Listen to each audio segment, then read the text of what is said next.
Meeting. Call to order the meeting of Thursday, August 22nd for the Sacramento Metropolitan Fire District. And our first order of business is to pledge the flag. And if you could all rise and repeat after Ms. Charlotte Tilson. Allegiance to the flag of the United States of America and to the republic for which it stands, one nation, under God, indivisible, with liberty and justice for all.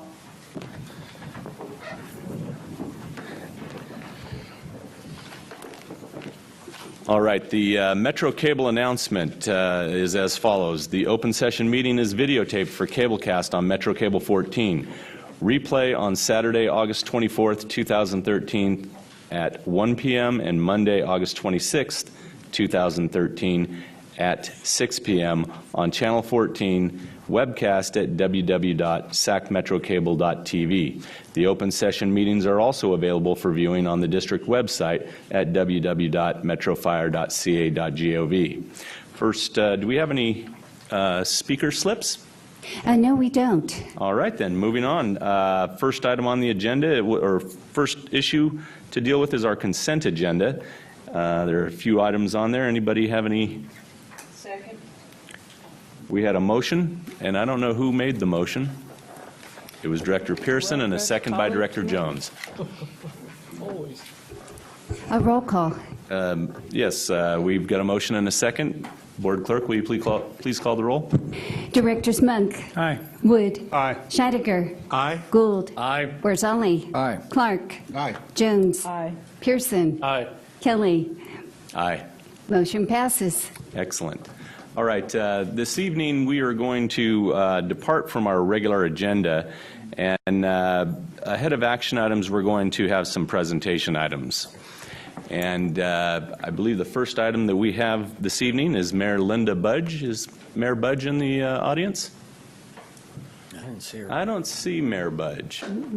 And she would have sprang up and come forward by now, I'm certain. All right, then.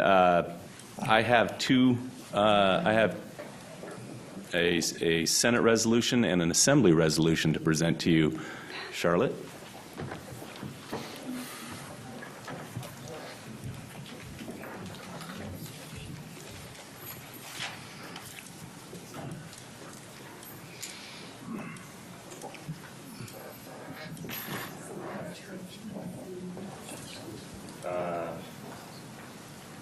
I will read them. Okay, here we go. California Legislature Assembly Resolution by the Honorable Richard Pan, 9th Assembly District, relative to community. Charlotte A. Tilson. Whereas after 19 years of dedicated service, Charlotte A. Tilson is retiring as Board Clerk for the Sacramento Metropolitan Fire District on September 1, 2013. And it is appropriate at this time to highlight her many achievements and extend special public recognition and commendations for her professional. And whereas beginning her career in civil service as a deputy city clerk for the city of Sparks, Nevada, Charlotte Tilson provided 14 years of excellent service to the Sparks community prior to her move to San Diego, California. And whereas upon her arrival in San Diego, Charlotte Tilson dedicated 9 years of her career to a large international aerospace corporation, working as a corporate executive secretary and equal employment opportunity coordinator. And whereas in April of 1994, Charlotte Tilson commenced her fire service as secretary to the fire chief and clerk of the board for the Sacramento County Fire Protection District. And through her hard work and dedicated to her career, she was able to provide high-quality service to the residents of the district. And whereas during the merger between the Sacramento County Fire Protection District and the American River Fire Protection District, Charlotte Tilson continued to perform at a high standard and met the needs of the district as board clerk.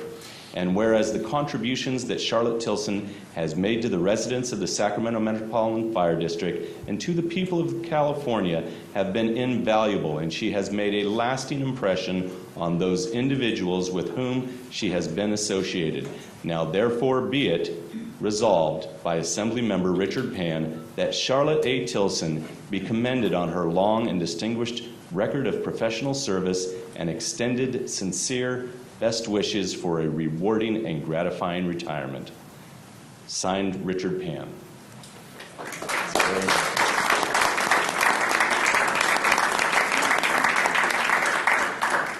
The Senate resolution is very much the same. I'm thinking that it is very close to verbatim, nearly.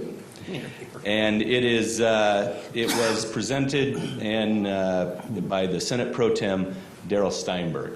And I know that it is got to be a pleasure to have both of these. Charlotte, the service that you've provided to this district has been unparalleled.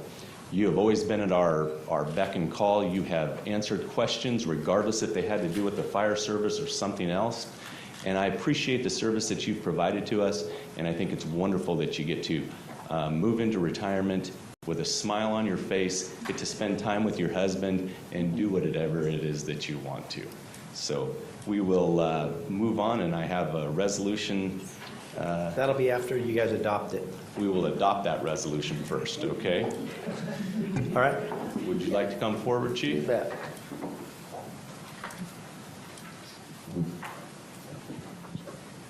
Yeah, I think what we'll do is, before I go, why don't we call Mayor Linda Budge up, and she's got a presentation that she would like to make to Charlotte. I'm a little uncomfortable turning my back to the board. And Mayor, it's so good to have you here. Do you want me to hold those for you, or there you go? Well, coincidentally, as your chair said, mine says exactly the same thing. However, we wanted to be here today to present this to Charlotte. When she served for Sac County Fire District, was the period of the 2 years that I served on the board. And there is nobody I know who has been presented such a wonderful presentation of calm and graciousness, even when things were totally chaotic and hectic around. And I truly appreciate every bit of friendship that she offered to me. And I know you had a good lunch today. We had a big event here at City Hall, and I didn't get over, and I'm sorry. But I wanted to share some flowers with you. And just thank you so much. You know, everybody in Rancho Cordova wishes you well in your retirement, and I certainly do. And you have our best wishes, and anything you need in the future, don't hesitate to call on us. And I, in return, thank you, unbelievably so, because you have been one of my strongest supporters from day one. You supported me in the beginning, and you're supporting me in the end. And it's nice from inception to the end, and I just deeply appreciate that. And you are a friend. Thank you.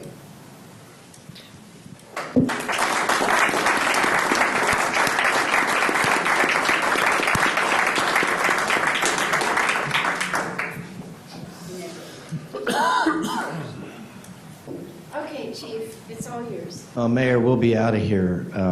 The second meeting that we have in September will be in our new facility, so you can let City Manager Gabler know that we'll be flying the nest. But we appreciate everything you guys have done for us and letting us use the facilities. If we may.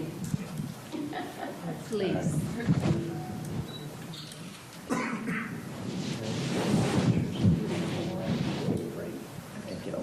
Yeah. My special person. All righty. We're going to take pictures when we get to the break after the resolution from the board is approved. But right now, I have a couple presentations. First, Charlotte has been a steady guiding light in my tenure here of going on almost 3 years as a fire chief.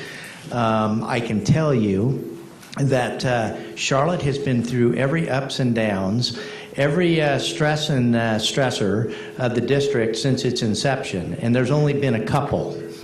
Not really. It's a heck of a job. It's been a heavy job. You've done it with absolute grace, dignity, respect, and professionalism. I don't think I can describe it any better than the other people that have said it and people who will come after me.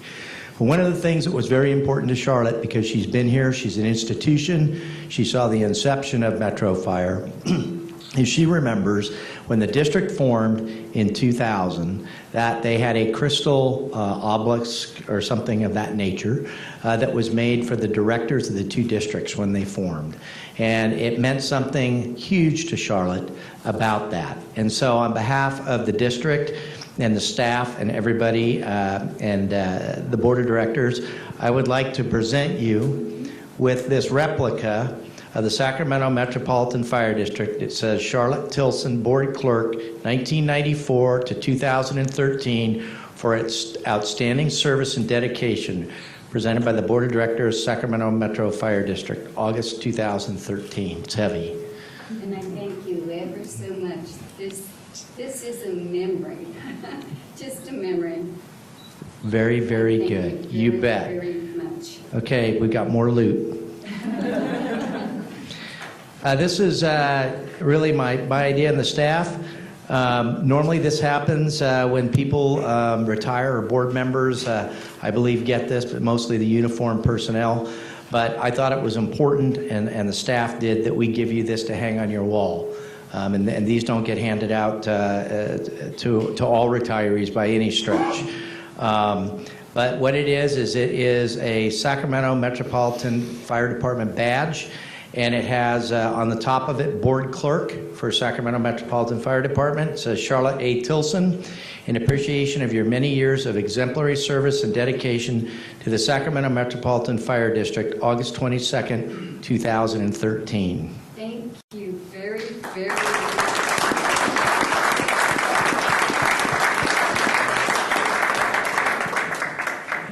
All right, you got more to come. Thank you so much. All right. So with that, I think we turn it back over to the president. They now have some duties they have to do, and then you'll be back up here. All right, as I indicated earlier, we have departed from our regular agenda, and now as we come to action items, the first action item I would like to hear is number one. It is the resolution number 2013-92 commending Board Clerk Charlotte A. Tilson. Mr. Chair, I would like to move resolution number 2013-92. Second. We have a motion. We have a second. Third. I'm ready for this. Director Monk. Aye. Wood. Scheidegger. Absolutely. Gould. Aye. Orzali. Let me think about it. Oh, aye. No moves for you. Clark. Clark. Aye. Jones. Aye. Pearson. Aye. Kelly. Aye. Motion passes. Thank you. All right. The resolution commending Charlotte Tilson reads as follows. Whereas the Board of Directors of the Sacramento Metropolitan Fire District wish to acknowledge that Charlotte A. Tilson has served the board as the Board Clerk of the Sacramento Metropolitan Fire District with distinction, and whereas Board Clerk Tilson began her service on April 4, 1994 as the Secretary of the Fire Chief and Clerk of the Board for the Sacramento Metropolitan Fire or Sacramento County Fire Protection District. On December 1, 2000, with the merger of the Sacramento County Fire Protection District and the American River Fire Protection District, she became the Board Clerk of the Sacramento Metropolitan Fire District and has faithfully served with excellent judgment, professionalism, and integrity throughout her tenure, retiring from office effective September 1, 2013. Now therefore be it resolved that the Sacramento Metropolitan Fire District and its Board of Directors hereby commend Charlotte A. Tilson for an outstanding record of dedicated service in promulgating the goals and objectives of the Fire District on behalf of the citizens it serves, and wishes to express its sincere appreciation for a job well done. Be it further resolved that this foregoing resolution, 2013-92, was passed and adopted on August 22nd, 2013 by the Sacramento Metropolitan Fire District Board of Directors. And I have Charlotte Tilson. Charlotte A. Tilson was always destined to work in the public sector as she began her career as deputy clerk for the city of Sparks, Nevada, where she worked for 14 years. A move then took Charlotte to San Diego, California, where she worked as corporate executive and equal employment opportunity coordinator for a large international aerospace corporation for 9 years. In April of 1994, Charlotte began her fire service as the secretary to the fire chief and clerk of the board for the Sacramento County Fire Protection District. She saw this opportunity as an extension of the deputy city clerk position, where she was able to blend the work she loved. She was now able to integrate the political aspects of the job while continuing to interface with the community. With the merge of the Sacramento County Fire Protection District and American River Fire Protection District, Charlotte became the board clerk for the Sacramento Metropolitan Fire District and has continued to perform at a high standard and meet the needs of the district. Charlotte will begin another chapter of her life in retirement on September 1, 2013. Charlotte, congratulations.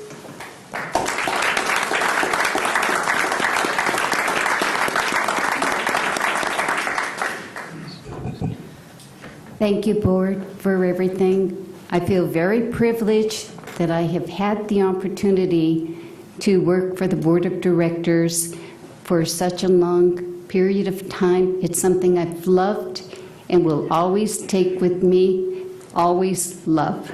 Wonderful. Thank you. I have a resolution to present to you, one more. And while President Kelly's doing that, we will, once that's presented, we'll go ahead and take a 10-minute break, and if the board would like to come down, we'd like to get some pictures with Charlotte and that Maybe and the board. everybody would like to stand with Charlotte in Yeah. the resolution. I can hold it for you. Please do. Please do. In front of, behind. How do we do this? Here. Everyone. You come over here. I will, and I will. Okay. Yes. They're tall.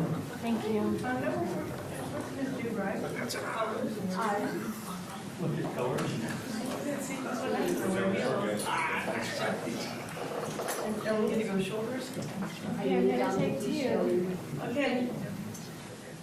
This is memory. I need it all. Okay, ready? 1, 2, 3. Maybe closer down here.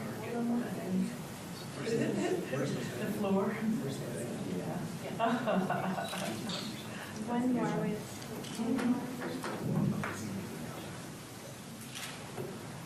May I include another person in the audience? Of course. Mayor Linda Budge. You're never going to be forgotten. That's all there is to it. You want to help hold this? You're partly responsible for this, you know. Squeeze tighter. Time. A little bit closer. Uh-huh. Okay, hold on a second.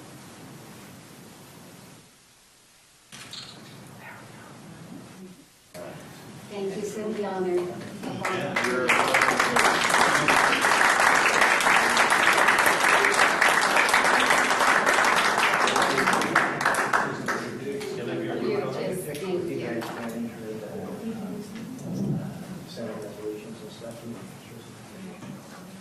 That would be great. How do we do it very logistically? I'll bring him over. It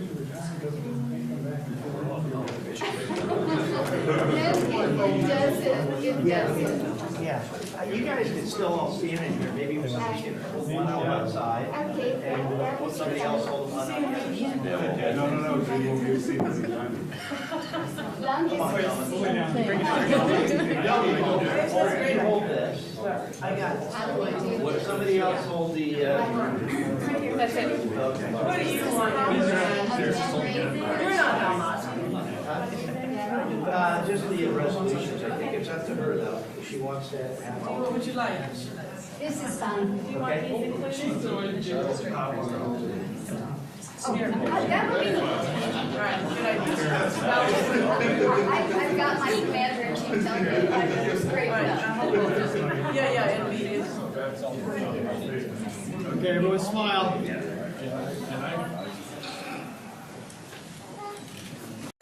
Yeah, thanks.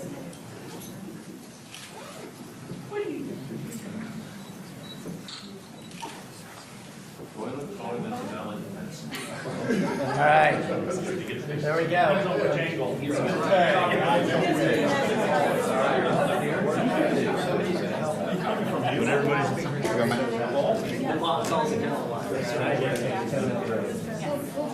So how about a 10-minute, Mr. President, can we do a 10-minute break and then we'll reconvene in closed session? Okay. Are you going to read that, Gabe? What? I'm admiring. I'm admiring. Can I take that for us? Yes, please. We're going to put it in the boxes. What a pleasure. That is wonderful. Oh, what a pleasure. How are you going to get this all out to your car? That's a good idea, Brenda. got help. There are 2 cars. Good thinking. Two- You were planning on this. There are 2 cars out there. Hopefully they kept the boxes for them. Yeah. Yeah, Bagger did exist. that is awesome. That is absolutely awesome. We need to have this in there too. Okay, so are we done with these? I don't know. I'm going to think we are. Brenda, you need help? If you put one of those on that, that'd be great. Thank you, Director. Would you mind signing one of those in here? If I can get the board back up. That one didn't have anything on it. Oh, okay. Did we get the right? Are they both doing the same one? No. One goes into one. Hey, Gary. No, but Director they're the division. same size. I believe so, yes. I didn't Somebody's not going to be on feedback. Did this one have a box? I didn't measure them. Yeah, that works. That has the, Wait, put that on. Yeah, wait a work. yeah, like that. I said for years. Pretty good, pretty good. How about if we turn it over? Okay, I'll hold this one. Dangerous now. To retirement. And our new interim clerk will be taking a seat, and I will introduce her now, and that is Sherry Kelly. Where is Sherry? Hiding already. And Sherry's going to be with us for the next upwards of 6 months, and we'll do it's got big shoes to fill with Charlotte for sure. So anyways, that's the introductions, and with that, we'll all adjourn, I guess, when President Kelly calls it to closed session. If it pleases the rest of the board, we will move to closed session.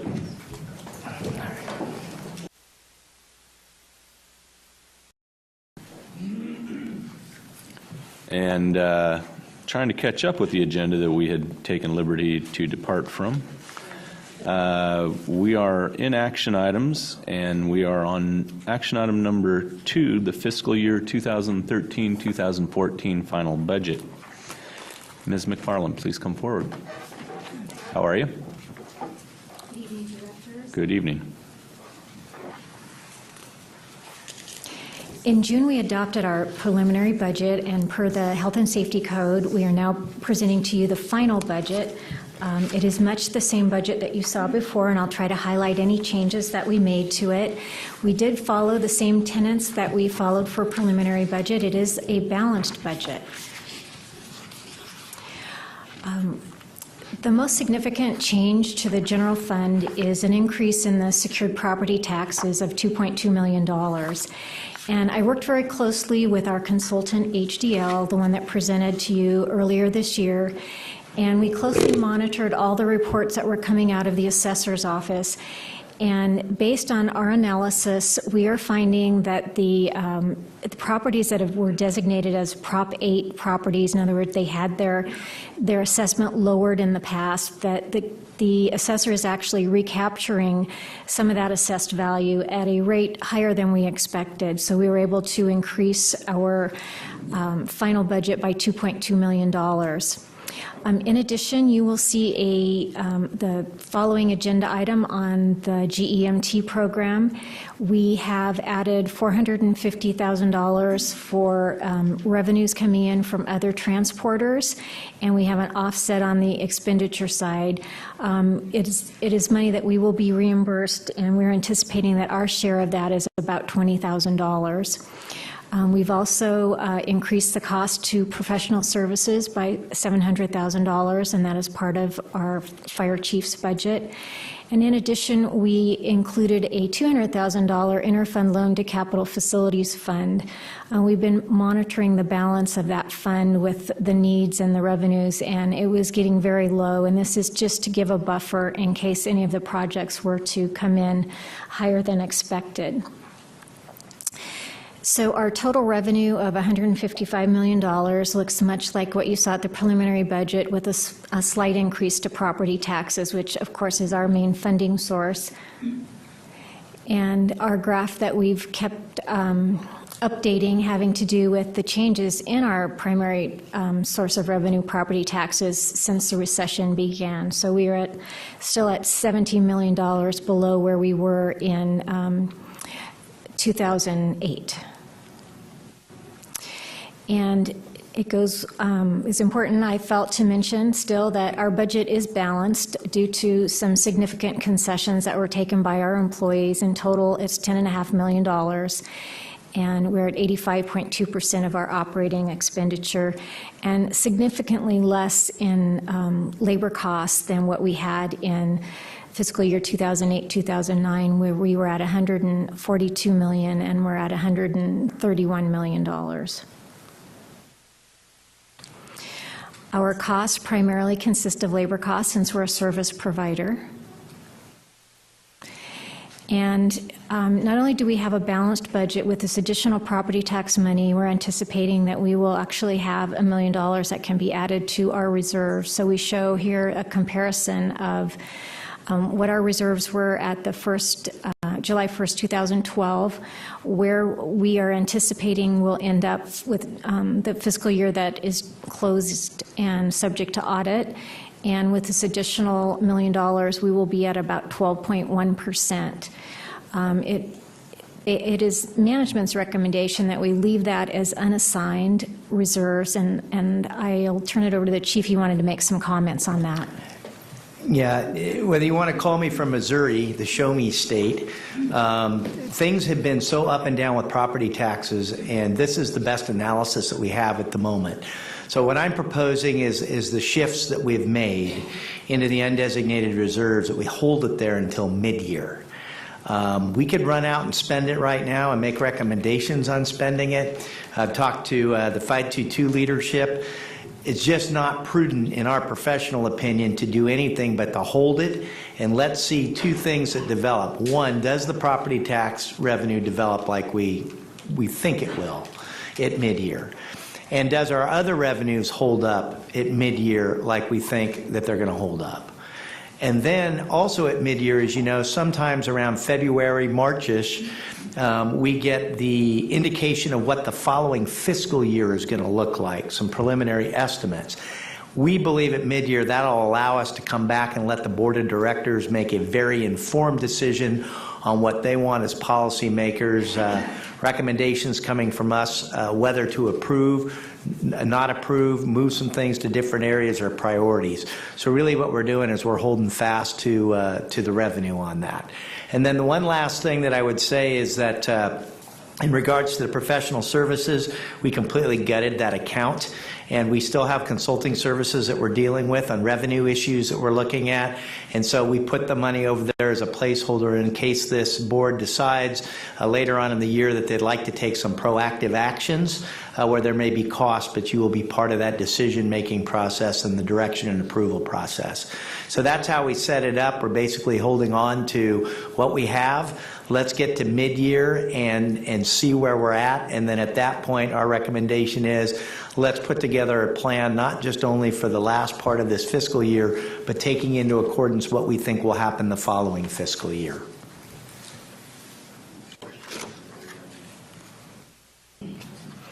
I'll also add to that that these numbers include the GEMT revenue that we have not received yet. We're anticipating receipt by September 30th, so we included it in fiscal year 2013.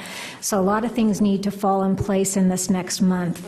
If that doesn't happen, then we certainly would adjust them at mid-year to show it in the current year as opposed to the prior year. I believe Director Wood had a question. Chief, you mentioned with this the additional 2.2 million and holding the money until mid-year, you said 522 has been in consulting Yeah, on that? we've sat down with the labor leadership because transparency is a big issue here. And the reality of it is that we can't guarantee that that revenue is going to show up. So, for example, if we walked out tomorrow and said, listen, we want to reopen an engine company or something like that, we could find ourselves at mid-year going, that was a bad idea.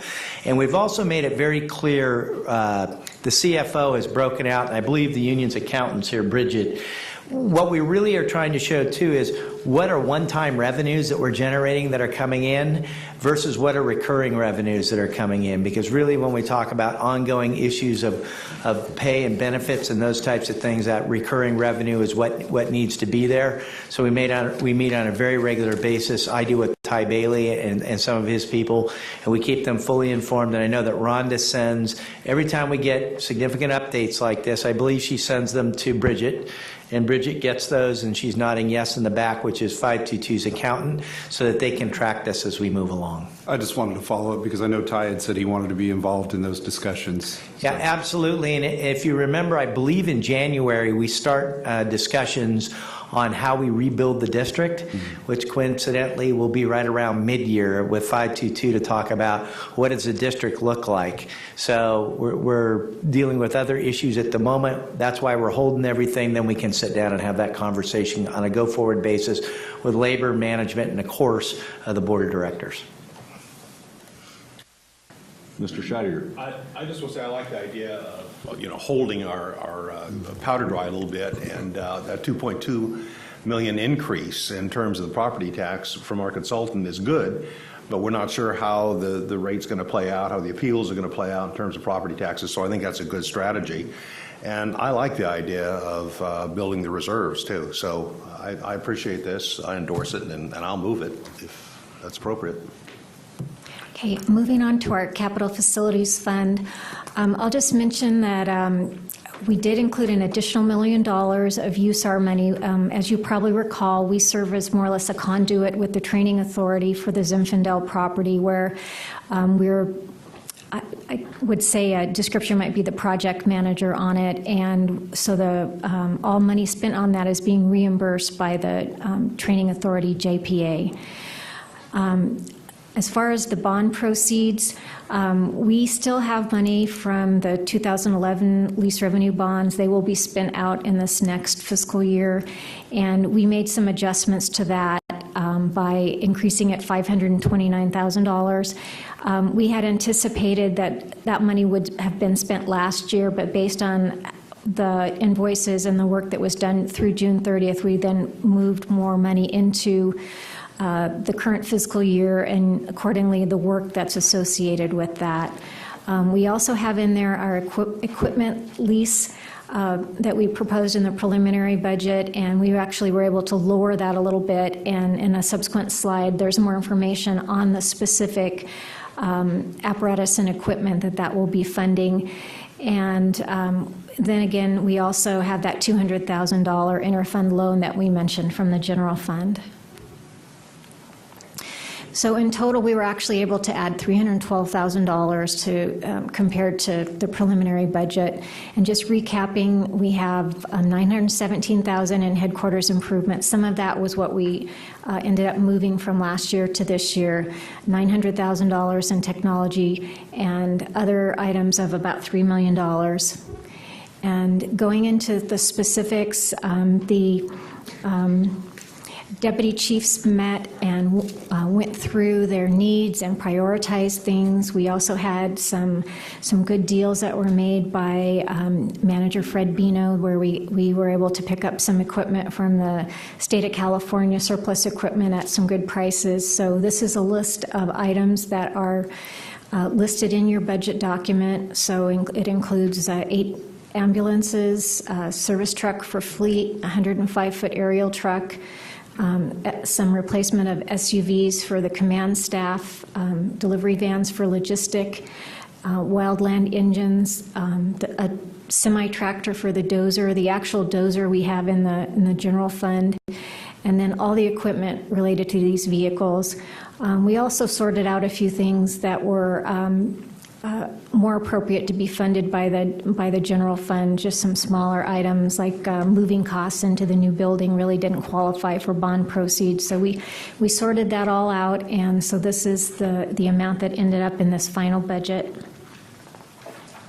And then these items are for technology are the same items you saw at preliminary, but I just thought I would remind you what we have in there. It's the archiving, server replacements, VDI hardware, and record management system. Okay, as far as the simulator grant fund, we did not add any new grants in there, but we did sort out what was spent last year versus this year and made some adjustments accordingly. So we ended up actually putting more revenue into the prior year and additional costs to be spent in the fiscal year 14. We mentioned at preliminary that we do have challenges that we need to address. We do have a balanced budget. We actually have the $1 million that we're anticipating as surplus. But we know that we're not adequately funding building maintenance, fleet replacement, and that we need additional administrative staff, that we're not adequately staffed in that area due to the layoffs that occurred. So what we'll be monitoring very closely, as the chief mentioned, is our property taxes to see if the increases that we receive will keep pace with the expenditures and capital outlay requirements, as well as restoring some of the service levels that were reduced with reduced funding. So we have a number of resolutions that we need passed for the county, and so I would ask that you pass those tonight, and then we'll revisit the budget mid-year towards the end of February, or as soon as we have the information on where our property taxes ended up. I have one additional comment, if I may, Mr. President, Board of Directors. On the building improvements, and whenever you see something that says building improvements to administration, the station's lit up at that point. Let me make that clear. That has to do with the tenant improvements that have been budgeted for over the last 2 years to finish those off, and those came out of bond proceeds. Some of it that we couldn't spend on equipment, we've jockeyed around, but that's where that money is coming from to be able to do that. That was always planned and finished in there. That was gonna be in that. So I just wanted to make that clear. Also, when you talk about the future challenges and we talk about administrative staff, I'd like to make it clear that we're talking more about support, not administrators. That's the issue that's really crushing us, is we need more of the people that have the technical skill set to help make things more efficient. Those are the types of things we'll be looking at, along with building and fleet and all that we'll be discussing with Local 522 about what type of fire department do we want to have for the future and how are we going to adequately do that. And that concludes my comments. I'd be happy to answer any questions you may have. All right, group, we have 8 resolutions related to the final budget to approve. Board Clerk, we will deal with these one at a time. Are there any questions on the resolutions to begin? No? Then why don't we begin with a motion for A? So moved. Second. We have a motion for Resolution A. We had a motion by Director Gould and a second by Director Wood. Board Clerk, will you please call the roll? Directors Monk? Aye. Wood? Aye. Scheidegger? Aye. Gould? Aye. Orzali? Aye. Clark? Aye. Jones? Aye. Pearson? Aye. Kelly? Aye. Motion passes unanimously. And Mr. Chair, I move 2B resolution, final budget for Capital Facilities Fund 212D. Second. There's a motion by Director Jones and a second by Director Clark. Will you please call the roll? Directors Monk? Aye. Wood? Aye. Scheidegger? Aye. Gould? Aye. Orzali? Aye. Clark? Aye. Jones? Aye. Pearson? Aye. And Kelly. Aye. Motion passes unanimously. Make a motion for item C, final budget for pension obligation bond fund 212E. Second. There's a motion by Director Gould and a second by Director Wood. Directors Monk? Aye. Wood? Aye. Scheidegger? Aye. Gould? Aye. Orzali? Aye. Clark. Aye. Jones. Aye. Pearson. Aye. Kelly. Aye. Motion passes unanimously. Mr. Chair, I'll move 2D, final budget for other post-employment benefits fund, 212F. Second. There's a motion by Director Jones and a second by Director Clark. Will you please call the roll? Directors Monk. I'll abstain. Wood. Aye. Scheidegger. Aye. Gould. Aye. Rosali. Aye. Clark. Aye. Jones. Aye. Pearson. Aye. Kelly. Aye. Motion passes 8-1 with Director Monk abstaining. All right. Motion for E, final budget for grant funds 212G. Second. There's a motion by Director Gould, second by Director Wood. I wasn't sure. I heard a noise over there. Close. Directors Monk. Aye. Wood. Aye. Scheidegger. Aye. Gould. Aye. Rosali. Aye. Clark. Aye. Jones. Aye. Pearson. Aye. Kelly. Aye. Motion passes unanimously. Are we on F? We are. Okay, 2F, final budget for leased properties fund 212L. I so move, Mr. Chair. Second. We have motion by Director Jones, second by Director Clark. Directors Monk. Aye. Wood. Aye. Scheidegger. Aye. Gould. Aye. Rosali. Aye. Clark. Aye. Jones. Aye. Pearson. Aye. Kelly. Aye. Motion passes unanimously. Make a motion for G, final budget for simulator grant fund 212S, as in Samuel. Second. Motion by Director Gould, second by Director Wood. Will you please call the roll? Directors Monk. Aye. Wood. Aye. Scheidegger. Aye. Gould. Aye. Rosali. Aye. Clark. Aye. Jones. Aye. Pearson. Aye. Kelly. Aye. Motion passes unanimously.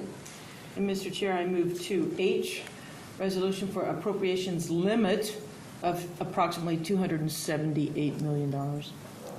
Did you wish to comment on? I am going to call up our controller. He was going to say a few words about that. All right.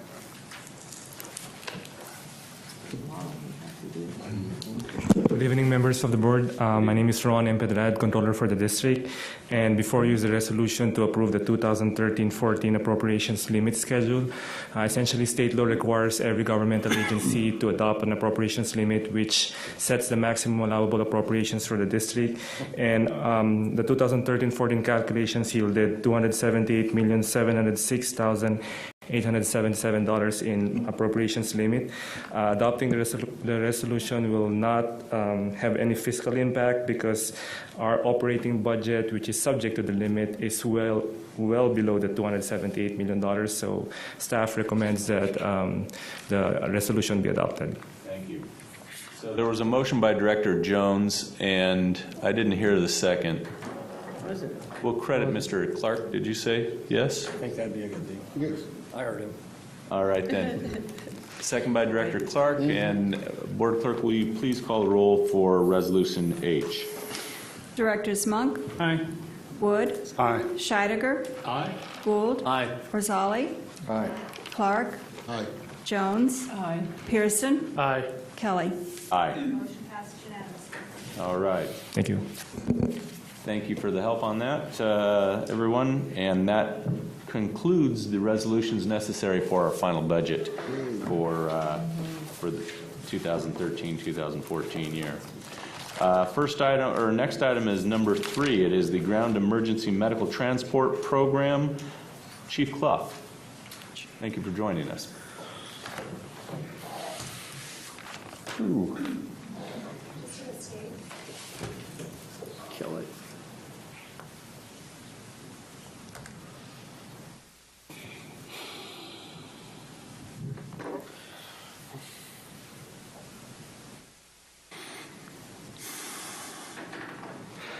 Good evening, Mr. President, Board. Assistant Chief Scott Clough, EMS Division. Tonight before you we have 2 resolutions we're seeking approval of in order for us to implement the GEMT program for Metro Fire as well as for across the state. Since several of you may not have been here when this program was initiated 3.5 years ago, I'm going to take just a few minutes. I'll cover a little bit of detail about this, and I assure you it'll just take a few minutes. So GEMT was introduced to us by Senator Steinberg back in 2010. At that time, Chief Hinkie took the lead on this, recognizing the importance of it, and he committed the resources necessary to move this program forward on a statewide basis. What's interesting about this program is it's the first of its kind, the only kind, and it's truly a groundbreaking program for the entire country. Am I hitting the wrong button? Should be enter, right? Arrow? How many arrows? I'm running out of arrows. Let's take a look. Seems like it's frozen. The computer's frozen. You and NASDAQ. Ooh. Okay, there must be a squirrel in here. I'm going to close these other ones.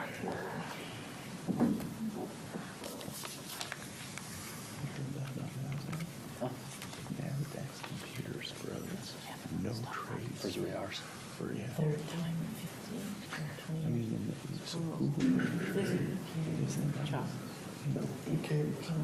That's hilarious.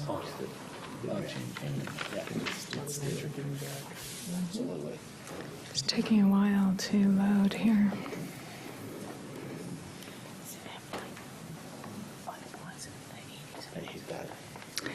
Do you have a thumb drive? I can put it on the other PC and run it from there. Okay. I apologize. Just run with it. Off the top of your head, Scott. Off the top of my head, let's see if I can remember how this program functions. Essentially, we went ahead and dedicated the resources of this program to launch this program. What this program does is it utilizes federal financial participation dollars or federal dollars to compensate us for the unfunded costs that we do not see when we transport Medi-Cal beneficiaries. Medi-Cal has a very low reimbursement rate. Our actual cost to transport a patient to the hospital are considerably higher than what Medi-Cal reimburses. Through a CPE program, which is a certified public expenditure, it allows transporting agencies throughout the state to seek matching funds of 50% of that uncompensated cost and reimburse that back to the fire districts that provide transport. It looks like we may have it back. So essentially, what this amounts to, there's some provisions. This is great, except for I can't see that without my glasses. So I'm going to have to wing this. So the whole point of this is that, thank you, Director Gould. The whole point of this is that it's available to all governmental agencies. There's approximately 160 across the state of California that do provide ambulance transport. The impact of this program statewide is about $150 million in one-time money and between $50 and $75 million annually to these providers of this service. The important thing is that it has absolutely no impact to our taxpayers at the state level nor at the local level. So it has no fiscal impact on our taxpayers. The legislative requirements on this and the key points are this has to be at no cost to the state as well. So the state is not able to incur a cost in providing this program. I think you're a slide behind possibly. So Metro took the lead role in this. The part of this program, because the state cannot incur a cost, is that the funding has to take place up front. Because there's 160 agencies that are involved in this program, the state of California did not want to enter into contractual agreements with 160 providers, some of which may only provide a handful of Medi-Cal transports. Metro Fire is assuming the role of what's known as the host agency. And with that, what we have agreed to do is we'll enter into a contract with the state of California. We will provide the provider's portion of the funding. And then we will enter into written agreements with all of the 160 providers who will in turn reimburse us for the money that we put up for the program. I think we're caught up. Next slide.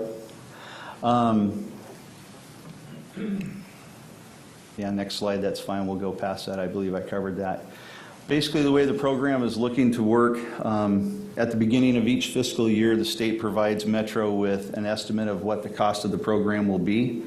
They also provide us with the number of transports that we did the year before. We come up with an estimate and we divide the cost by the number of transports and we come up with a transport cost. So each transport that an agency provides will multiply the cost per transport by their total number of transports, and that becomes their fee for the cost of the program. On top of that, Metro Fire has a 1% administrative cost on top of that of their gross revenue for our administrative costs for administering this part of the program. At this time, the estimated cost for the fiscal years 2010 through 2012 are at $475,000. However, as the program expands and more providers become involved, the cost of that program will raise, and it could be as high as $1.3 million would be our share. It's important to note that out of that money, it's still divided by the number of transports, and we will always be reimbursed for the money that we put up. The administrative fee, the 1% covers, covers our cost to administer the program, and any problems that come up with the program. Any problems that come up with the program, where if we should have a situation where a provider merged, had a problem, lost their ability to pay, we're covered on that. Next slide. So tonight what we're looking for is we have two resolutions, one that enters into the contract with the state, the other that enters into the contract with our providers. If you have any questions, I'm prepared to answer. And I have just one quick clarification I want to add. You've heard us talk about hundreds of millions of dollars on a regular recurring basis. This is simply for the ambulance transport estimates, non-HMO, which they have not given us yet, but they're working on. And for the suppression component that's yet to come, in fact, we are working today on some legislation for that, where we can charge for the total cost of first response. So those programs, the first section, which would be the HMO and the ambulance transport, once that's fully done, we estimate somewhere between $300 and $500 million. Would that be accurate? That's correct. And then when the new legislation comes in, that could bring in potentially another $500 million into the state for first responder, because now you'll have 3,200 fire agencies that will be eligible for that. So if you do the math, we think this is a really, really good way to go in running this program. And the 1% would stay the same regardless of how? Yes. Because the huge number you're talking So, anybody else have questions? Go ahead. Mr. Chair, or Mr. President, I would like to acknowledge Chief Cluffs and his staff under the direction of the fire chief, the incredible amount of work that has gone before in order to present us with this great option for the future and to help ensure continued top-notch emergencies medical service delivery systems. Well, it's going to be throughout the state. And it's because of your leadership, Chief Enke and Chief Clough. Thank you very much.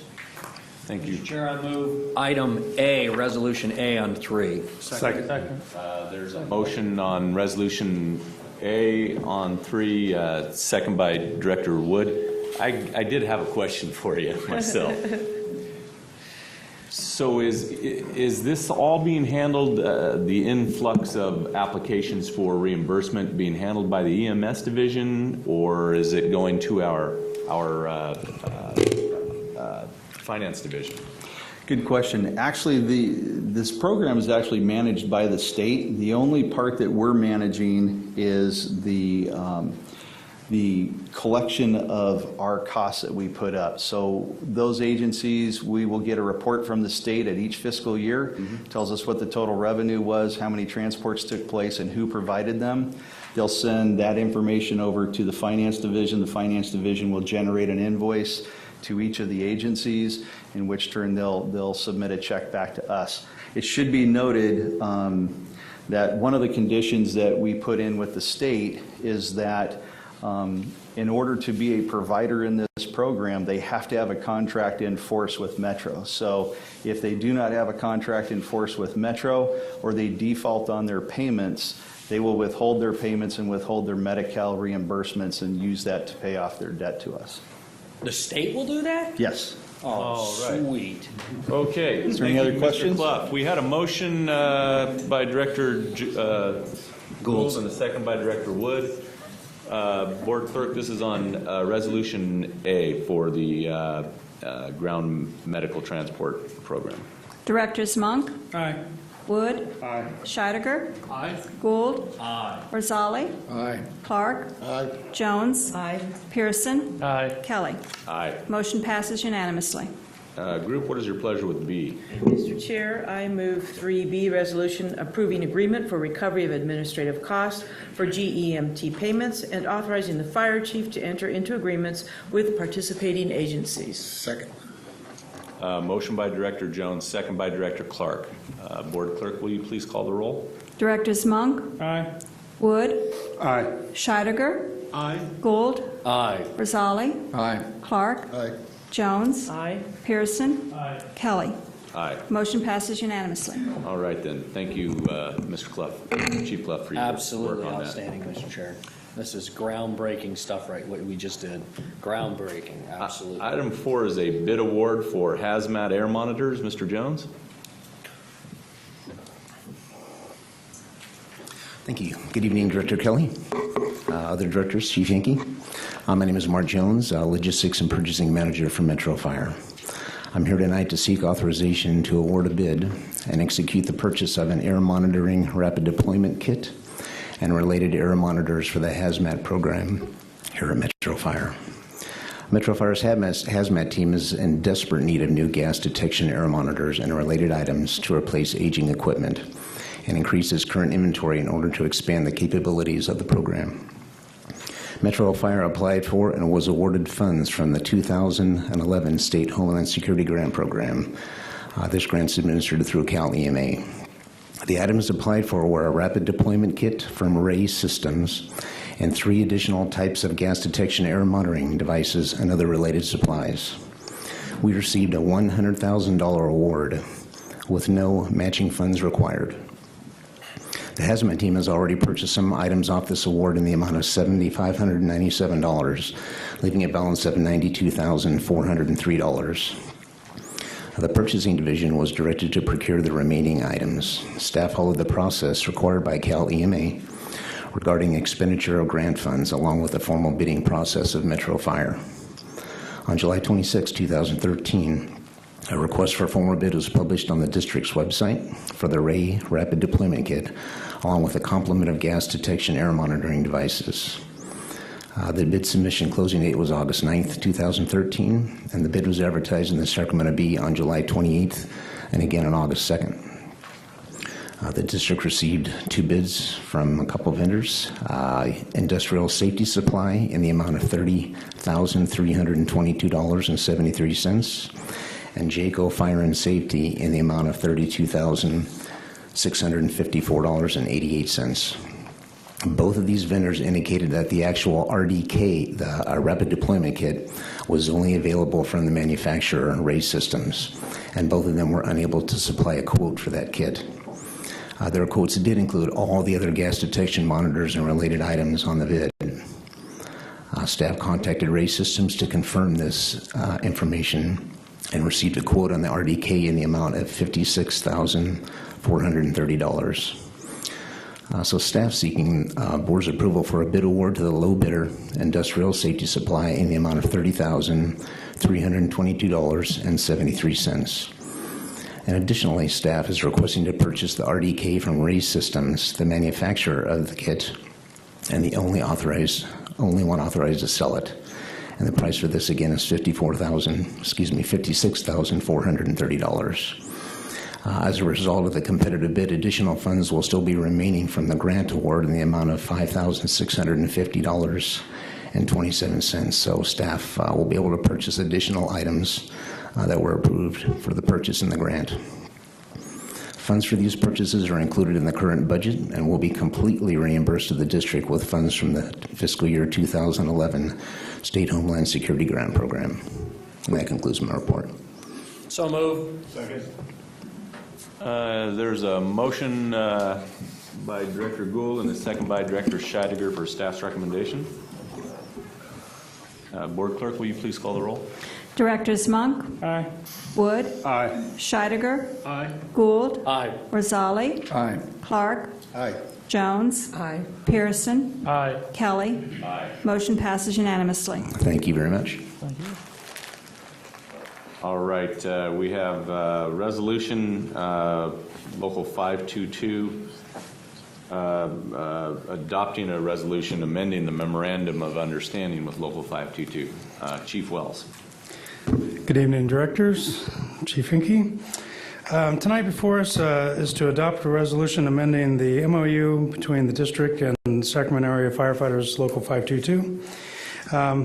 The California Public Employees Retirement System is requesting additional language to clarify what is included in the holiday pay, Article 28, Section A.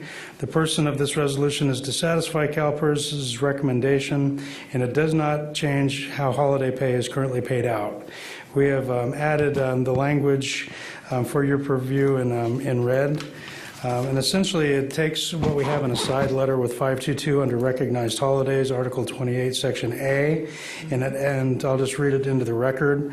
All full-time suppression shift employees or suppression shift employees assigned to days on a limited basis shall receive as compensation for working on holidays an additional 144 hours of pay per year at the employee's base monthly compensation inclusive of all incentives. So really just the last section there, per year at the employee's base monthly inclusive of incentives, is specific language they needed in our MOU to work through our issues with the holiday pay. So move. Second. Motion by Director Gould, second by Director Wood. Board Clerk, will you please call the roll? Directors Monk. Aye. Wood. Aye. Scheidegger. Aye. Gould. Aye. Rosali. Aye. Clark. Aye. Jones. Aye. Pearson. Aye. Kelly. Aye. Motion passes unanimously. And we have another resolution dealing with the Memorandum of Understanding with the Battalion Chiefs bargaining unit. Correct. And again, this is exactly the same issue except with a different MOU, the bargaining group, the battalion chiefs group that are also affiliated under Local 522 with the district.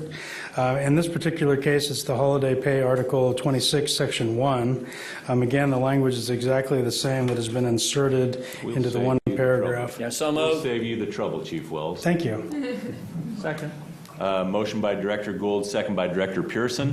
Board Clerk, will you please call the roll? Directors Monk. Aye. Wood. Aye. Scheidegger. Aye. Gould. Aye. Rosali. Aye. Clark. Aye. Jones. Aye. Pearson. Aye. Kelly. Aye. Motion passes unanimously. All right. Thank you. That concludes our action items. Moving on to presentation items. We dispatched with those earlier in the evening. President's report. I have nothing to report. Chief Henke? President Kelly, Board of Directors, I'll keep this brief. I want to thank everybody who attended the promotion ceremony. We promoted like 24 people. We did a unique thing. I've got to give credit to Deputy Chief Holbrook and Brenda Briggs and staff. They set it up at the Children's Museum. Across the thing here from 5 to 6 with some hors d'oeuvres and stuff, and the people that were getting promoted could bring their kids and they could really get into the whole theme of it, and it gave something for the families to do, and it really worked well. And then we came over here and had the promotion ceremony. So we're going to continue that process. It was exceptional, and I really want to thank staff and Kevin Summers, who I believe cooked all the accoutrements, which he also did today for retired board clerk Charlotte Tilson's luncheon that we had today. So we have some real talent within our own organization. Also, I just wanted to let you know that Assemblymember Pan's office has toured the SESC, so has Matsui's. We've had a whole wide variety of legislators who have wanted to come through, both state and federal, through the simulator. I will let you know that The simulator program has been turned back over to the Deputy Director, Mike Dayton, from the Office of Emergency Services. That's what it's called now instead of CalEMA. And we met with him. Our workbook is approved, I believe. Larry, am I correct on that? We will be reimbursed for about $1.5 million that we spent. And we are moving forward on finishing out the facility, and parties will be meeting to put all now the hardware and stuff in there, televisions, computers, all the rest of that, and we're working with our federal partners from Sandia Laboratories, Homeland Security, on the connections that we need to run the simulation. So we went slow to go fast, and as Mark Wells would say, and we're starting to go fast now. Things are picking up, and if you walk through it today, it is an impressive facility. Also, your boardroom that is attached in there, and the Community Risk Reduction Division and all that, we will be in there. I have been guaranteed by Deputy Chief Scott Cockrum, C-O-C-K-R-U-M, that we will be in our new digs the second board meeting in September. And I will just say, as the fire chief, a little editorial license, Roebling Construction has done a phenomenal job in what they've done. It's amazing to see what kind of labor, union labor that's been used, craftsmen in every way, and women. The work that they've done over there is absolutely impeccable, and to all those trades that did that, we should tip our hats. I mean, it's exceptional, and at this point, they're 2 weeks ahead of schedule and under budget. So, you know, there's something to be said when you go out and get the best skilled labor that you can. It doesn't necessarily cost more. That, I think, is a misnomer. And you folks will get to enjoy the fruits of their labor in the second week of September. I did the Sacramento County Fire Chiefs meeting today. Of course, we had the retirement luncheon for Charlotte Tilson, which was largely attended and was a great event, and I thank everybody for being there. Today, myself and Chief Clough and Battalion Chief Ted Peterson out of Novato met with an assembly of legislative advocates to pick up for the rest of the GEMT. We have hit not stumbling blocks, but we're trying to push stuff through to finish some things out. Let's just put it that way. And so the legislative session is fast and furious at this point, and there's some stuff that we need to do, the feds have asked us to do, that will allow us to get that second load of about $500 million coming in. And we're working on that, and actually that'll benefit both public and private. GEMT suppression workshops are going to be held in Long Beach. Chief Clough, I think our finance, I think there's a group going down there. Am I correct on that? Or yeah, our CFO and Chief Clough will be going to Long Beach to put on the workshop there on the 27th, and then on the 29th there'll be a workshop here in Sacramento, and that's for all the state fire agencies that have ambulance transport. Zinfandel Training Facilities presentation next Tuesday to Pacific Gas and Electric. They're bringing the heads of their gas side, the heads of the electric side. From Metro Fire, it'll be myself, Larry Davis, Mo Johnson, and I think that is our side of the aisle. Will have Chief Zagaris from the Office of Emergency Services, and Costamagna from Chief Costamagna from the city of Sacramento. So we'll be putting that on, and we've already got another meeting that's scheduled after that with the next highest level on the 9th. So things are looking pretty good. Stay tuned to stay tuned. Also, a representative from Senator Barbara Boxer's office on the 29th will be touring the simulator to look at it as well. Save the date on the 8th. 9/8 of this year is the 9/11 Memorial Run to Remember. And then on 9/9, we'll be holding two things. I'll be down with Larry Davis addressing the higher up guy from PG&E in San Francisco, and then we'll come back and do the press conference. You've heard all this stuff about the river, the fires that burnt there. We did that WUI grant, which you guys, I call it a WUI grant because it's easy, Wildland Urban Interface Plan.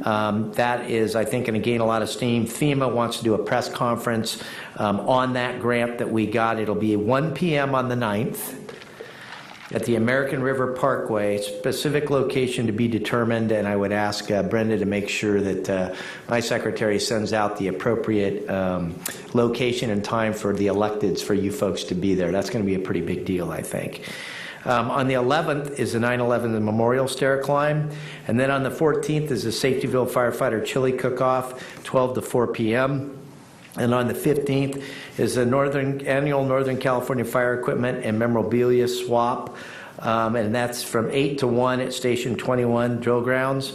I have the only reassignments I have to announce is that effective August 19th, Assistant Fire Chief Bill Daniels has taken an assignment to run the Community Risk Reduction Division, and started there on Monday and hit the ground running, and we're extremely impressed with the work he's done so far.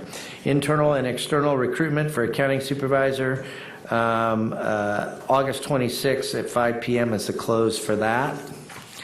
And with that, I would just like to take the opportunity. I thank the boots on the ground out there, and you're going to hear from operations. But what I want to say is a lot of our uniformed personnel are throughout the western United States right now in some really, really bad situations that are going on if you've been keeping track on the news. And I'm not going to steal Darren Chief Taylor's presentation, because he'll give that to you. And so that goes without saying. But what I do want to say tonight is this, is that the civilian men and women that work in the different divisions that have had to do the heavy lifting on these grants, and you saw the finances that were put up today, and the hard work from finance and HR, and all that stuff that's going on, whether they're secretaries, logistics people, office techs, fleet, whatever. They're doing one heck of a job, and they don't get thanked a lot, and they're doing a lot of heavy lifting, and they definitely are doing more with less. And these people are working hours that are ungodly. And you almost got to order them to go home to stop, but they're what's making this thing tick from that standpoint. And they're the ones that are supporting us and make the administration, so to speak, and the board look good, but it's really their hard work. And so you'll hear about the uniformed people tonight, but I wanted to, and I'm not taking any of their steam away, because I've been there, but the civilian employees have just done a phenomenal job, and really it's a hats off to them. With that, that concludes my remarks. I'd be happy to answer any questions. Any questions? Director Wood. Chief, Captain Item's always does a phenomenal job getting information out for the news, for the district. Is there any plan for a press information or a press day with the simulator? Yeah, well, we will end up doing, just like the FEMA grant, is we'll end up doing a grand opening, a dedication ceremony, press conference, the whole 9 yards. That will probably be a large event that will involve dignitaries both from the state and from the federal government, from Homeland Security and that, because it really was a pass-through. I would expect that something like that probably would be in January is what I'm thinking, because that'll be about the time I think we're ready to run one of our first sets and have everything ready to go. Also, the same thing will happen with the USAR props out at Zinfandel. Those bids came in, and we are moving forward with that, so we anticipate construction in mid-September coming out of the ground on that, and there'll be a grand opening on that as well, and then there'll also be a grand opening, depending on how everything goes, on the overall 53-acre site down the road as well. So we're tracking each of those events. It's about branding the organization and letting the public know the amount of work that's going in and what we're doing, and so we make sure we'll make sure that everybody is notified of that, especially the elected, so that you guys can be there front and center. You guys are the ones that really put the support behind making it happen, and I know myself and the staff genuinely appreciate that, and even the Office of Emergency Services and those people are very, very appreciative as well. All right. Any other questions of the Chief? No? Chief Taylor?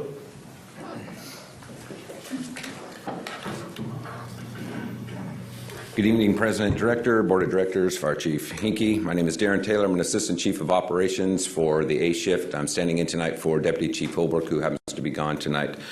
Since the last board meeting that we met within the last 2 weeks, Metro Fire's had 8 working structure fires, and as I usually report, or Chief Holbrook reports, the men and women did very, very professional firefighting on each one of those. I did happen to have the opportunity to listen to about 6 of the 8, and as always, they do such a great job. In EMS call volume, we had 2,463 calls. We had 1,848 transports. That was a 75% transport ratio. Our partners in the medical world, AMR, had 6 EMS calls with a transport of 3 with 50% transport ratio. So that was over the last 2 weeks. Also within that, I don't want to forget that Station 65 and 66, as some of you might have saw on the news, we had the opportunity to pull a second deer out of the Folsom Canal, which is the second one this summer. Both those crews did that, and they did a great job. Our PIO staff did a fantastic job getting that out to the media. So let's move on to, as Chief Hinkie was talking about, we'll move on to the current events of what's happened over the last couple of days with the fires in Northern California. I'm just going to break it down for each one of you on each fire, just to kind of give you a heads up. We have crews from the Bakersfield area up to the Oregon border, not only out on engine companies, but also on the incident management teams. And then we'll highlight something that one of your own employees, Captain Scotty McKinney, has developed and is being adopted nationally and is up and running today for a lot of the fires that are going on. So currently the Forks Complex, which is in the Orleans, California, in the Klamath National Forest, which is up by the Oregon border. We have a RIM team up there, and we'll talk about that in a little bit. That has 4 personnel assigned to that. The Shirley incident, we have 6 personnel. This is in Kern County on the Sequoia National Forest. That is our incident management team of the folks that we have assigned to Team 3. They're overseeing that fire. That's currently in a mop-up stage, and that team, because of the fire volume and the lightning volume that's gone on in Northern California, they're going to be put into a staging into Bakersfield, and they will be assigned to the next large incident. The Corral Complex, we have 1 person assigned to that also, which is a RIM component. Again, we'll cover that in a little bit. The American Fire, which is what's given us the air show for the last couple days, that's up in Placer County in the by the Forest Hill area in the Tahoe National Forest. We sent a Type 3 strike team up there. We have 22 personnel assigned to that. That was a strike team of Type 3s and a strike team leader and assistant strike team. Currently, the air show that you might have saw today, a large thermal column that came off of the American, our crew was part of a burn module that was put out, and they were burning along one of the fire lines. So that's what you got to see today. They were doing the hold on that burn. So that was their assignment today. The report I got was it got very hot, but they had a very good time up there doing that. The RIM fire, which has been the one that's been very active over the last couple of days, everyone has seen on the news. It's actually a national story because of the proximity to Yosemite National Park. We have 30 personnel assigned to that. We have 1 Type 3 strike team, which is, again, 5 Type 3 engines, a strike team leader, and assistant strike team. They're currently assigned to structure protection group as the fire continues to move into the 2,700 homes that are threatened. We also sent part of an OES strike team. We sent 2 Type 1 engines as part of a Rainbow strike team. They're also on that, and they are also assigned to the to structure protection. All in all, we have 63 personnel out from the agency, again, like I stated, from the Bakersfield area up to the Oregon border. And what I'd like to highlight about that is when you have such a professional, large organization as we do, it seems like we have a lot of people out, but we have a lot of resources. And what you'll hear people say is a lot of tanks and soldiers. We have that. So we get to be the large partner with CAL FIRE, with the U.S. Forest Service, and with the region to get our folks out there. The part that's very, very valuable about this, our name gets out there, and the way that our crews perform on these incidences reflects back on Metro Fire. And you just cannot buy that professionalism with our name out there with our partners. Okay, so the last thing I'll talk about, what I was bringing up earlier regarding the RIM, it's a rapid extraction module. It was developed by Captain Scotty McKinney, who is an A shift fire captain at Station 53. roughly 2 years ago, Chief Clough, or Cochran, was it 2 years ago? We were on an incident 2 years ago where we could not get helicopters into our incident as part of that Incident Management Team 3. Captain McKinney went to the staff, went to the Forest Service, and said, you know what, if someone goes down, we can get them out. And he sat down with a piece of paper with Captain Mike Hazlett, and they developed this module of a rapid extraction module, which is assigned to 4 to 6 individuals with basically a rope cache. And at any time that one of the hot shots or someone from the any of the fire crews happens to go down, twist an ankle down inside of a fire in the fire line, they go down to get him, whether it's high angle, low angle, and then they bring him out when we can't bring a helicopter in to hoist him out. Well, that started that. It progressed on that year. Last year, there wasn't a lot of fire volume, but we did send some out. This year, almost every force, once they get a fire, they immediately start asking for that module. So something that Captain McKinney started has just gone through the federal system, and I would guess within the next couple of years will probably be something that's in the FOG guide as something that is carded. So we're all very, very proud of him and the stuff that he does for that. That concludes my presentation, unless anyone has any questions. Any questions of Chief Taylor? Anybody? No? All right then. I have one thing. I'm sure that our partner AMR transported more than 6 people, or had more than 6 calls. We were canceled en route 3 times. Got it. With 3 transports. 3 transports. 6 requests. Okay, I hope everyone has a great evening. Thank you. Thank you. All right then, General Counsel, you have a report for us? Yes, President Kelly, the Board of Directors met in closed session this evening to consider the workers' compensation claim of Stuart Swift pursuant to Government Code Section 54956.9 by a unanimous vote of 9-0. The board gave authority to the district's third-party administrator and workers' compensation attorney to effectuate a settlement of Mr. Swift's workers' compensation claim, and that's all I have. Thank you. Moving on to a report from Sacramento Firefighters Local 522. Good evening, Mike McGoldrick, Director, Local 522. First of all, I'd be remiss if I did not congratulate Charlotte Tilson, excuse me. Although she's already left tonight, we did extend congratulations to her on her retirement.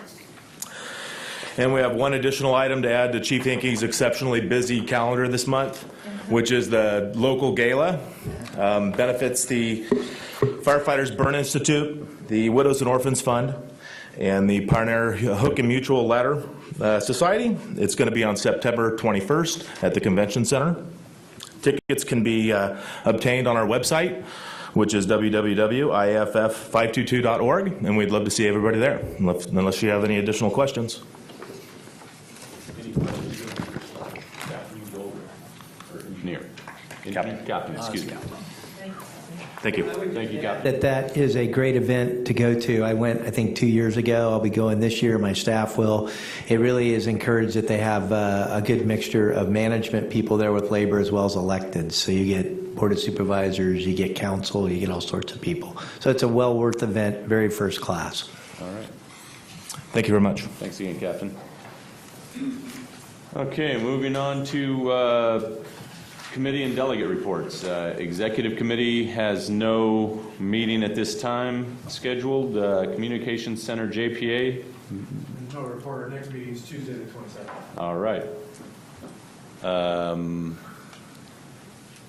Excuse me. Oh, California Fire Rescue Training, JPA. Have no report since we last reported out. There is a meeting on September 4th, which is next Wednesday. No, Wednesday a week from now. I think I'll be home for that one. All right. Yeah, we just, for information, you were going to be contacted. They're looking to do a special meeting so we can get some reimbursement agreements done. Okay. Outstanding. All right then, Mr. Scheider. The next meeting of the Finance and Audit Committee will take place on September 12th at 5 o'clock, right here. Okay. Policy Committee, Mr. Pearson. We met today. I was late, so Director Orzali was able to step in for me, but we did finished 2 policies that we will be submitting towards the board approval. All right. Board member questions and comments. On my right, Director Monk. I'd like to thank all of the firefighters and staff that are participating in the fires throughout the state.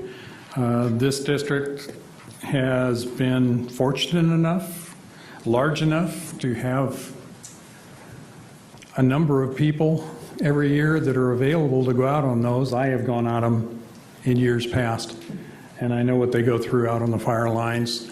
This particular year, we have more fires in Northern California, which is kind of unusual. Usually there are a lot in Southern California, but to have this many in Northern California, and to have the people that we can send out, like we were told, 63 people out of our district out on the fire lines helping out other communities and other fire departments is a real, I don't want to say feather in our cap, but it's good that we can help the surrounding communities and the other fire departments and being able to handle these emergencies. So I want to thank all the people that are out there and wish them Godspeed and safety.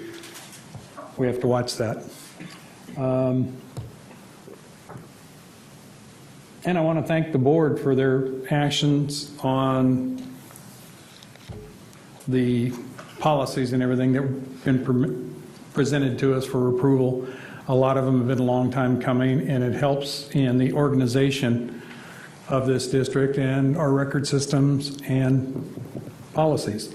So it's another step forward and showing the professionalism that we have and that we present to our community and our electorate. So thank everybody, and thank the chief for his direction on all of this too. So that's all I've got.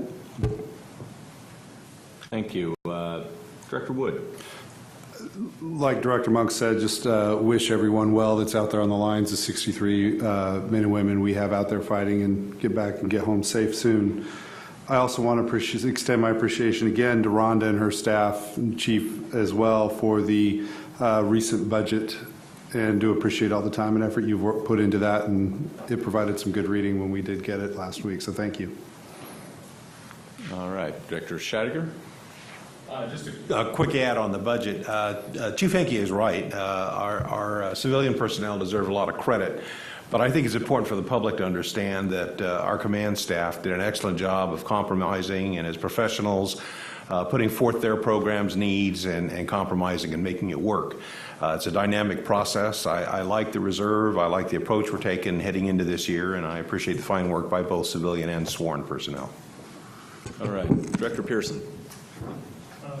Kudos again to everybody that's out there. And I did want to point out, too, that, you know, those 60 some odd individuals that we have out on the fire line, we do want them to stay safe, and that there's some reciprocity there. If we have a big fire, we also get this aid back, and then we also are reimbursed. So it's, I don't want the citizens of the district to think that we are spending their money outside of their district and they're not getting a benefit for it. There's one, they get some excellent training, especially those overhead assignments.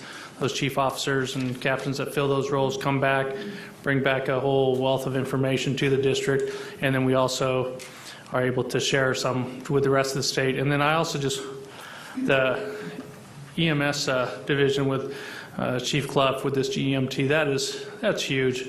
I can't say thanks enough. And the amount of effort, you know, how many of us have been able to get a bill through the state assembly? I mean, and anywhere that we've worked, have we ever been a part of it? And our staff here that works here was able to do that, and I think that's huge, and that really sets us up, you know, when we start talking about getting our name out there and being a bigger player in the agents in the fire service.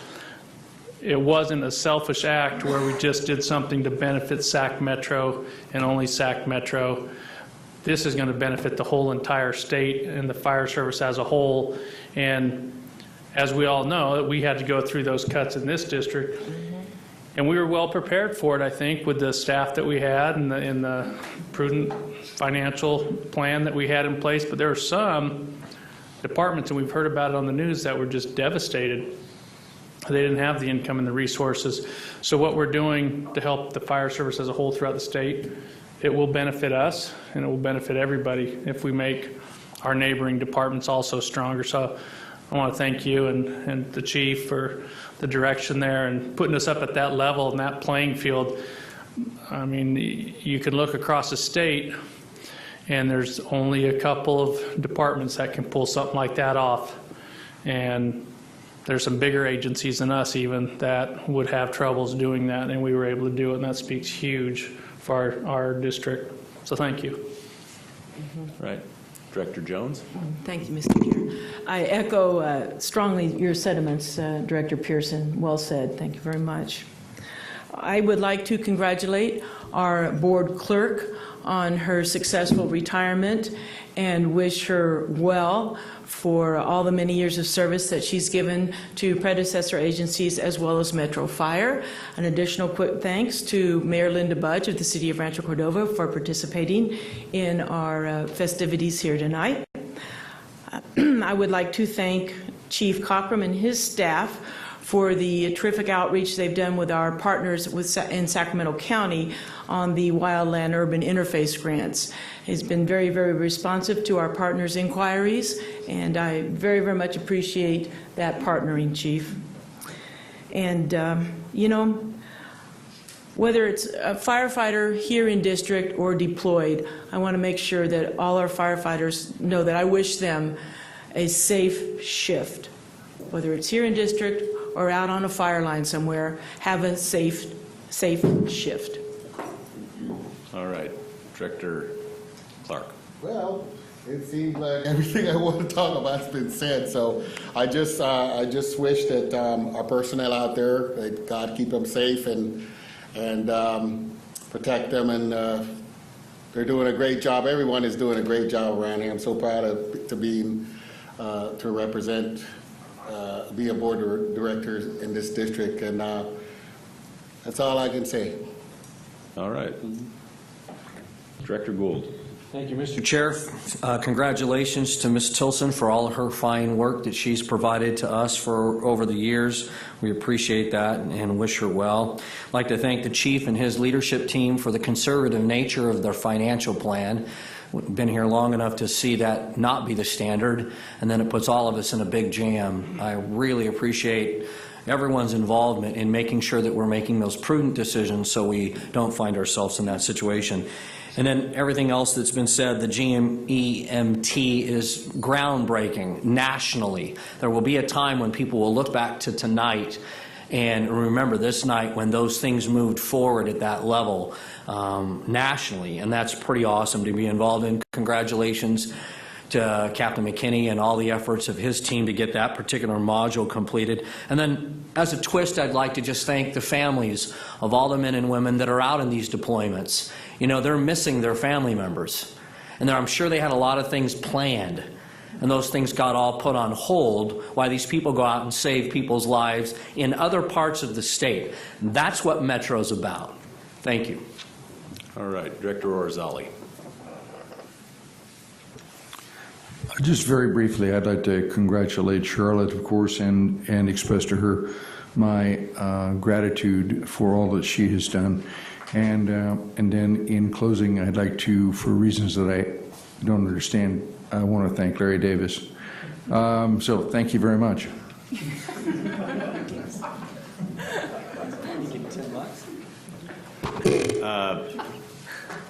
As chair of this board, I must say that there's three of us that have been here for longer than the rest of the group, yeah, by a little bit.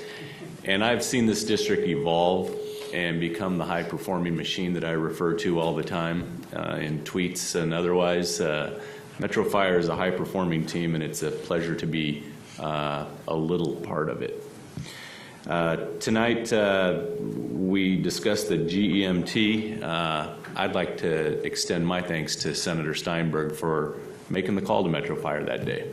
And outside of that, staff, whether it's line support or civilian support, it is you people that make everybody look good. And I know that it's not easy all the time. A lot of demands are put on you.